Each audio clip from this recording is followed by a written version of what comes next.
Assalamualaikum warahmatullahi wabarakatuh. Ini adalah lanjutan yang siakat yang kemarin, karena kemarin cuma ada tampilannya saja, belum ada demonya. Sekarang ini akan menjelaskan demo-demonya. Oke, ini kan adalah halaman home-nya atau halaman utamanya. Tapi di sini sebenarnya tuh di bawahnya isinya tuh kayak artikel-artikel gitu. Sekarang kita lihat ke codingannya. Saya menggunakan bahasa pemrogramannya yaitu PHP dan menggunakan database-nya di SQL. Ini dia source code atau codingan dari halaman utama tadi atau indeksnya. Di sini seperti yang saya tadi bilang, di halaman home awal itu ke bawahnya nampilnya itu yang pertama itu adalah artikel-artikel, dan artikel-artikel tadi tuh saya tidak menulis di codingan ini, tapi artikel-artikel tadi tuh saya mengoneksikan dengan tabel artikel yang ada di database SQL. Oke, ini tuh kan ada yang di baris keempat, koneksi select from tabel artikel. Nah, itu. Nah, ini lanjutan codingannya. Dan ini dia adalah database dari website tersebut. Isinya ada tabel admin, tabel artikel, tabel buku tamu, tabel ekskul, tabel guru, tabel jurusan, tabel kategori artikel, tabel pengguna, tabel siswa, tabel tentang website, dan yang terakhir adalah tabel visi misi. Sekarang kita lanjut ke source code dari profil.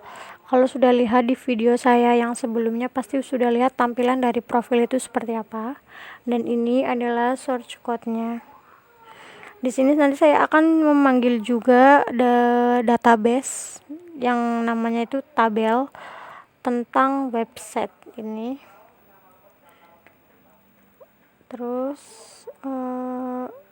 mana lagi, bentar. Ini lanjutan dari source code yang tadi. Nah, ini juga ada kan yang buat tabel ini, tabel di halaman profil ini ada NPSN sekolah, NS sekolah, nama lain sekolah, didirikannya, jenisnya, ada akreditasi dan lain-lain. Tuh ada, masih banyak. Ada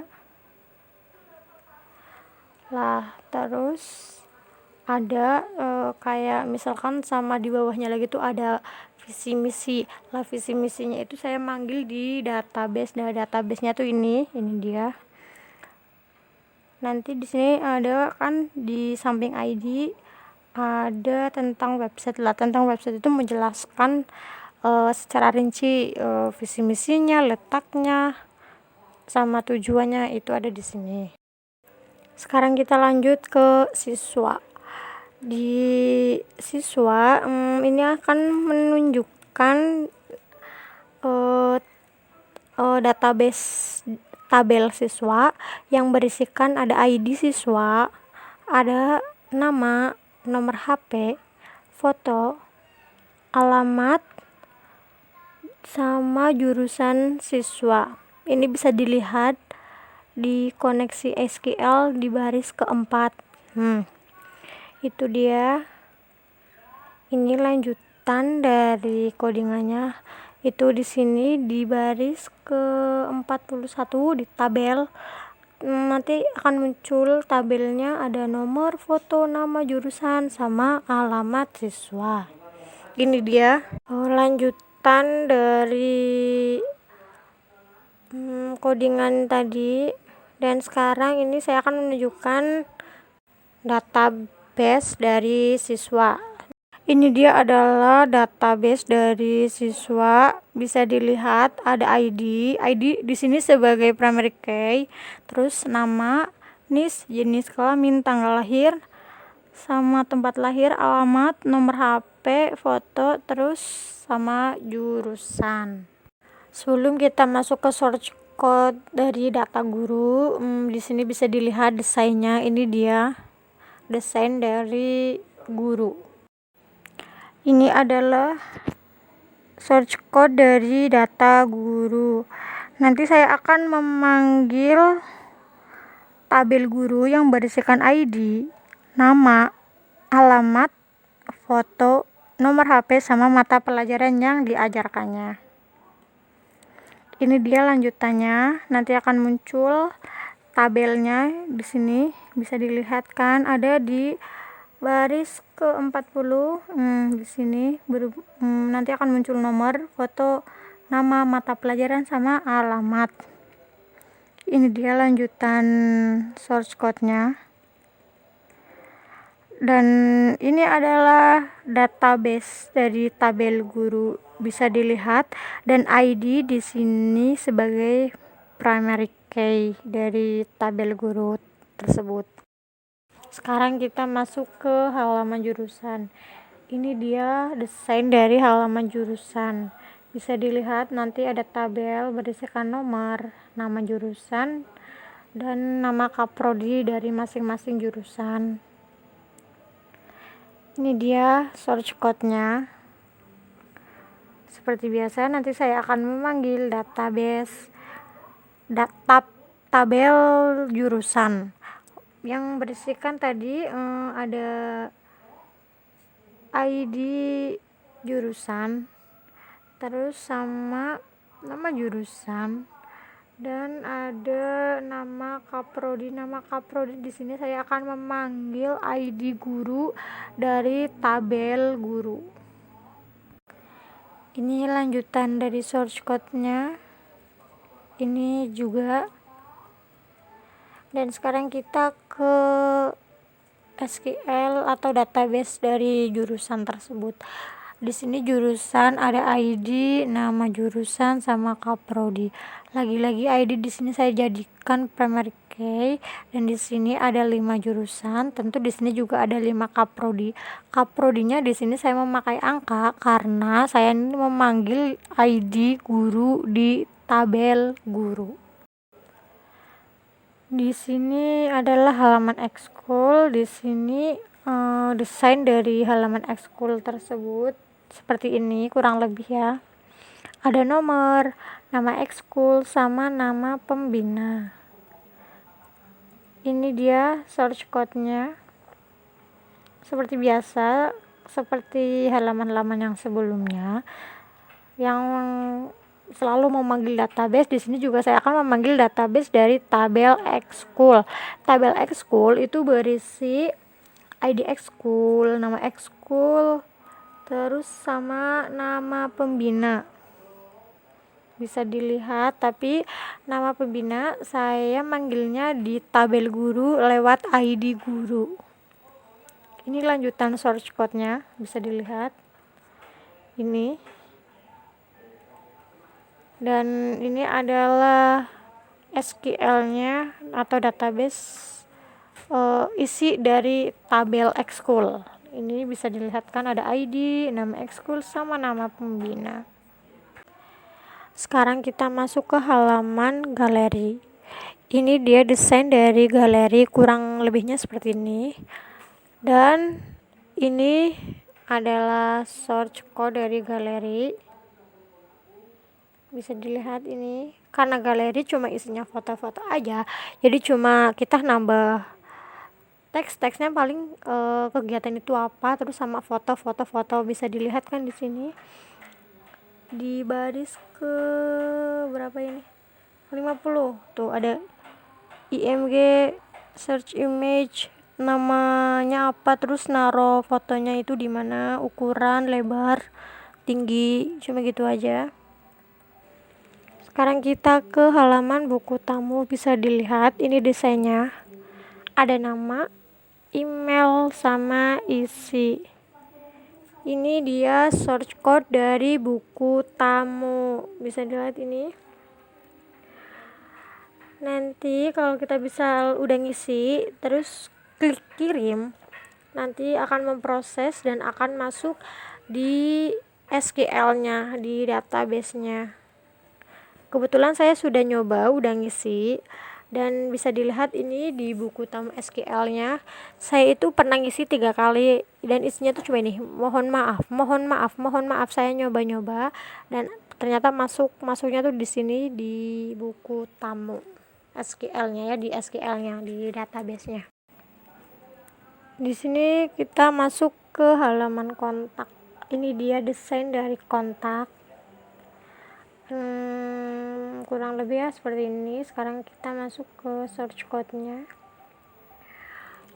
Di atas seperti biasa ya, seperti search code pada halaman sebelum-sebelumnya. Tapi karena di sini di kontak kita nggak manggil database, jadi kita nggak usah manggil database, karena di sini kita cuma masukkan apa ya, masukkan link-link aja sih. Seperti di sini kan ada website dari SMK Muhammadiyah Keramat Tegal, ada di sini. Jadi misalkan kita klik tulisan SMK Muhammadiyah Keramat Tegal, akan ke halaman website realnya, resminya dari SMK itu sendiri. Terus di sini ada halaman Facebooknya juga. Misal kita klik, nanti akan menuju halaman Facebooknya. Tapi di sini nomor telepon kita nggak bisa klik terus langsung kita nelpon ya, nggak bisa. Jadi kalau misalkan mau nelponnya kita harus nyatet sendiri. Ini adalah search code dari navbar. Navbar itu berarti menunya ya. Di sini kan menunya ada home, terus ada artikel, ada siswa, ada guru, ada jurusan, ada ekskul, ada galeri, ada buku tamu, terus ada kontak, sama yang terakhir ada login. Jadi kalau misalkan kita klik home, kita akan menuju halaman home. Apabila kita klik artikel, nanti akan muncul artikel seperti itu. Selain navbar, juga ada sidebar. Bedanya navbar sama sidebar, kalau navbar itu menu yang arahnya tuh ke samping, tapi kalau sidebar itu arahnya itu ke bawah dan letaknya itu ada di samping. Kebetulan saya ada di samping sebelah kanan. Bisa dilihat ini desainnya. Isi dari sidebar ada 2, yaitu artikel terbaru sama kategori artikel. Bisa dilihat ini search code dari sidebar. Bisa dilihat di baris ketiga sama keempat, saya akan memanggil database yang di SQL tadi. Database-nya yaitu tabel artikel sama tabel kategori. Bisa dilihat itu ke bawahnya search code-nya. Ini dia desain dari artikel. Tadi kan di sidebar ada dua menu kan, yaitu artikel terbaru sama kategori artikel. Dan ini adalah desain dari artikel. Kurang lebihnya halaman artikel itu seperti ini, model-modelnya, desainnya. Bisa dilihat ini search code-nya. Nanti saya akan memanggil SQL ya, database tabel artikel buat nampil di sini. Jadi tuh saya nggak nulis di sini artikelnya di Dreamweaver-nya, tapi saya nulisnya di SQL. Nah, ini dia di kategori artikel. Ini desainnya kurang lebih seperti ini. Ini dia search code-nya. Seperti di artikel, saya di kategori akan memanggil tabel kategori yang ada di SQL-nya. Ini bisa dilihat kategori artikel, nama kategori. Nanti di kategori kan ada muncul 4 kategori, ada kegiatan sekolah, ada ekstrakurikuler, ada jurusan, terus ada event. Lalu misalkan kita klik kegiatan sekolah, nanti akan muncul artikelnya apa aja yang menyangkut kegiatan sekolah. Kalau misalkan kita klik jurusan, nanti artikel yang berhubungan dengan jurusan akan muncul apa saja. Bisa dilihat nanti di websitenya ini. Terima kasih telah menyaksikan video demo aplikasi, bukan demo aplikasi sih ya, demo sistem informasi akademik SMK Muhammadiyah Keramat dari saya. Mohon maaf kalau misalkan suaranya begini karena ini saya ngantuk banget ya. Ini saya bikin dadakan, udah jam berapa ini di sini? Jam 9.59 malam, karena ini saya dadakan buat tugas deadline besok pagi. Jadi mohon maaf apabila cara saya penyampaiannya bukan kan salah lagi, belibet cara ngomongnya, saya mohon maaf. Terima kasih, dan jangan lupa like, comment, share, dan subscribe ya. Terima kasih. Wassalamualaikum warahmatullahi wabarakatuh.